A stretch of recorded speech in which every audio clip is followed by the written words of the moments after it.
मैं एम नफीस रशीद, आप देख रहे हैं भारत न्यूज। मुजफ्फरनगर सदर सीट 14 और यहाँ पर आज आ रहे हैं चंद्रशेखर आज़ाद, जो कि राष्ट्रीय अध्यक्ष हैं आज़ाद समाज पार्टी काशीराम के।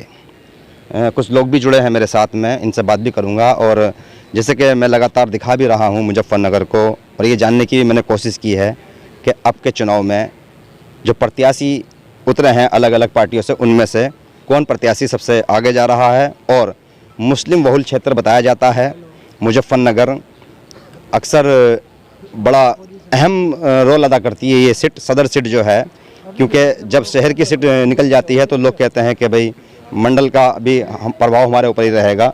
कुछ लोग जुड़े हैं मेरे साथ में, मैं बात करना चाहूँगा। सर, क्या नाम है आपका? डॉक्टर मुसरत नबी नाम है मेरा। नबी साहब, थोड़ा जानना चाह रहे हैं अब के मुजफ्फरनगर की जनता किसके साथ और किस पर वोट करे? 2022 का ये 10 फरवरी को जो चुनाव होगा जी, तो मुजफ्फरनगर का मैं समझता हूँ कि पूरा उत्तर प्रदेश ही जो वोट करेगा तो वो इस बात पर करेगा कि योगी जी के 5 वर्ष उन्होंने कैसे महसूस किए। हम लोग ख़ास तौर से महंगाई, बेरोज़गारी, शिक्षा, स्वास्थ्य, हम लोग ये सवाल करना चाहते हैं वर्तमान हुकूमत से कि 5 साल में इन तमाम मुद्दों पर आपने क्या किया। लेकिन हम महसूस कर रहे हैं कि आज चुनाव आते आते ऐसा ध्रुवीकरण करना शुरू कर दिया है कि अभी मैंने देखा, एक जगह लिखा था कि कमल पर वोट, पाक पे चोट। तो इन्होंने ऐसा महसूस करा रखा है कि जैसे चुनाव पाकिस्तान में हो रहा हो, हिंदुस्तान में ना हो रहा हो। ये पाकिस्तान, जिन्ना, ये तमाम चीज़ें, ये उन जो बुनियादी मुद्दे हैं उनसे ध्यान हटाकर हमारी वर्तमान सरकार इसको ध्रुवीकरण की ओर ले जाना चाहती है। लेकिन उत्तर प्रदेश में ख़ास तौर से मुजफ्फरनगर का अल्पसंख्यक समुदाय ये सोच रहा है कि इस 2022 में ऐसी सरकार हमें नहीं चाहती जिसने बुनियादी मुद्दों को ख़त्म करके और हम लोगों को सांप्रदायिक ध्रुवीकरण की ओर ले जाने की कोशिश की है। हम वोट किसकी ओर सर? वोट किसकी सर, ये आपने बहुत अच्छा सवाल किया है। वोट उसकी होगी जो इस चुनाव में बीजेपी जैसी पार्टी को दफन कर देगी, ऐसे आदमी को हम वोट करेंगे। और इंसान उम्मीदवार की बात अगर हम करें तो हमारे ख़ास तौर से इस सीट पर सदर विधानसभा जो ये है, इस सीट पर हम लोग बहुत असमंजस की स्थिति में है कि हमारे साथ हम लोगों ने वोट दिया है हमेशा चैतन्य स्वरूप के परिवार को, गौरव स्वरूप को। अब एक ही पोस्टर पे एक तरफ गौरव स्वरूप जी हैं, एक तरफ बंटी जी हैं, और वोट हमसे मांग रहे हैं। हम सवाल, हमारी समझ में ये बात नहीं आती कि गौरव स्वरूप के कहने पे कमल को वोट दें क्योंकि वो भाजपा में चले गए हैं, या बंटी के कहने से हम समाजवादी पार्टी को वोट दें। ये भी बड़ा मसला खड़ा हो गया, एक ही परिवार से दोनों अड़ गए हैं। थोड़ा एक बात जानकारी और दे दूं, मेरे साथ में एक शायर भी जुड़े हैं जो बीच बीच में इनकी बात लेते रहेंगे हम। चलिए इसी मौजू पे एक शेर हो जाए आपकी ओर से। क्या शेयर करूं? इसे छोड़िएगा, हाँ कोई भी शेर, कोई भी जो चुनाव को लेकर हो आपके नज़र में। चुनाव में तो ये चाहता हूँ कि इत्तेहाद होना चाहिए, प्यार मोहब्बत भाईचारा होना चाहिए। जो पार्टी भाईचारा, भाई से भाई को मिला के चले, उसको वोट करना चाहिए। जो जाति धर्म में बांटे उसको मैं नेता नहीं समझता। शायर जो है अपने छोटे से कलाम के अंदर, कम शब्दों के अंदर बहुत बड़ी बात कह देता है। चुनाव के समय में आपकी शायरी क्या कहती है? तो मैं ये कहता हूँ कि राजदा उसको बनाने की ज़रूरत क्या थी, राजदा उसको बनाने की ज़रूरत क्या थी, हाले दिल उसको सुनाने की ज़रूरत क्या थी, वो है कमज़र्फ बताने की ज़रूरत क्या थी, आईना उसको दिखाने की ज़रूरत क्या थी। जो चीज़ सामने वो सामने आ जाती है। अगर आप अंधे को अंधा कहेंगे तो वो आप पे खफा हो जाएगा।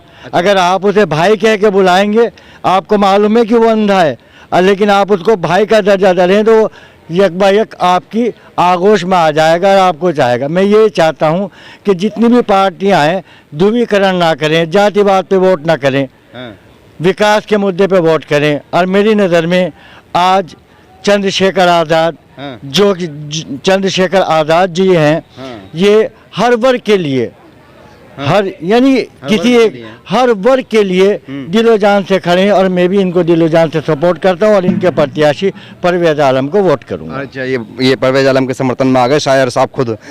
थोड़ी बात करना चाहते हैं आपसे भी। सर, आपका क्या नाम हुआ? मेरा नाम मतलूब सलमानी है। मतलब साहब, जानना चाह रहे हैं थोड़ा सा मुजफ्फरनगर की जनता का माहौल क्या है, और आप तो आज खैर प्रोग्राम में आए भी हैं, तो क्या पूरी तरह से मूड बना के बैठे हैं आज़ाद समाज पार्टी की ओर को? देखिए, मुजफ्फरनगर की जनता का माहौल जो है आज के टाइम में, मूड क्या है? मूड परवेज आलम के पक्ष में जा रहा है। अच्छा और यहाँ जो है हाँ। हर पार्टी ने ठगने का काम किया है। अच्छा, जब भी कैसे ठग लिया? समाजवादी पार्टी कहती है कि मैं मुस्लिमों की हमदर्द हूँ और कोई काम ऐसा नहीं करती। इतने बड़े बड़े करदावर नेता मुजफ्फरनगर के अंदर हैं, उनमें किसी को भी टिकट नहीं दिया। या एक गौरव स्वरूप ही रह गया, एक भाई बीजेपी में चला गया, दूसरा भाई समाजवादी से टिकट यहाँ इलेक्शन लड़ा। कल का क्या भरोसा उसका तो समाजवादी में रहेगा या नहीं रहेगा। पर समाजवादी का कहाँ है, तो गठबंधन का हो गया ना, लो नल चल रहा। गठबंधन ही ले लो, एक ही चीज है। अच्छा, एक ही है। अच्छा जी, चौधरी अजीत सिंह को इतनी वोट दी मुसलमानों ने, हाँ। वो मुड़ के भी नहीं देखा कि भाई किसी मुसलमान को मुजफ्फरनगर सीट पर टिकट दे दें। क्या मुसलमान इस काबिल रहा ही नहीं मुजफ्फरनगर के अंदर? इतने बड़े बड़े नेता रहे, उन्हें किसी काबिल समझा ही नहीं। क्या पार्टियां ये भी तो सोचती है ना कि भाई जिताऊ जिताऊ कौन है? जिताऊ की बात तो ऐसी है जी, इस सीट पे कई बार मुसलमान जीतते। अच्छा, अब ऐसे एक धारणा बना ली कि बनिया ही इस सीट से निकाल सके, जबकि गौरव स्वरूप परिवार को कभी बनिया वोट ही नहीं देता। अच्छा, सब मुसलमान ही वोट देते हैं। हाँ। बतलाओ, या और धर्म के आदमी देते हैं। आपके मुसलमान वोट किसको देंगे? अब के परवेज आलम को देंगे। तय हो गया है बिल्कुल। आपने तो बिल्ला लगा रखा है, परवेज आलम एडवोकेट। परवेज हैं? आलम का फैन हूँ जी पक्का। हैं? परवेज आलम का फैन हूँ पक्का। नाम क्या है आपका? मोहम्मद यासीन। परवेज साहब देख लेना जरा, यासीन साहब आपके फैन है। मैं दिखा रहा हूँ भारत न्यूज़ के माध्यम से आपके फैन को। थोड़ा जानना चाह रहा हूँ, परवेज आलम कितने दिन से पॉलिटिक्स में है? ये तो काफी टाइम हो गया। अच्छा, कुछ जानना चाहते हैं परवेज आलम के बारे में, बताइए जरा, जिससे देश भी जान जाए। परवेज आलम जो है, क्या नाम उनका, हम काफी टाइम से वो है, उन्होंने उसका इलेक्शन लड़ा था जब भी साथ थे उनकी। अच्छा, कौन सा इलेक्शन लड़ा था? ये मेंबरी का इलेक्शन लड़ा अच्छा, था। अच्छा, अच्छा। जब भी हम साथ थे। फैन बड़े कमजोर लग रहे हो मुझे आप। नहीं नहीं, फैन दिल से हैं, खुले दिल से हैं, ऐसी बात नहीं अच्छा, है। पॉलिटिक्स के बारे में कुछ जानते हो नहीं जानते हो? पॉलिटिक्स तो हम जानते नहीं। फैन हो जाते हैं, अक्सर ऐसा होता है। चलिए, कुल मिलाकर यहाँ पर जैसे मैं आपको बता चुका हूँ कि आज़ाद समाज पार्टी के राष्ट्रीय अध्यक्ष चंद्रशेखर आज़ाद कुछ ही देर में पहुँचने वाले हैं। हो सकता है कि वीडियो अब तक देर से पहुँचे, पर हाँ ये बात जरूर है कि चंद्रशेखर आज मुजफ्फरनगर के अंदर डोर टू डोर कैंपेन करेंगे। एक सभा को भी, जैसे मुझे खबर मिली है, एक सभा को भी संबोधित करेंगे और भीम आर्मी व आज़ाद समाज पार्टी के कार्यकर्ताओं को भी संबोधित करते हुए क्या नारा देते हैं वो मैं दिखाने की कोशिश करूंगा। आपको भारत न्यूज़ पर बने रहिएगा। अगली वीडियो में मैं एम नफीस रशीद, आप देख रहे थे भारत न्यूज़।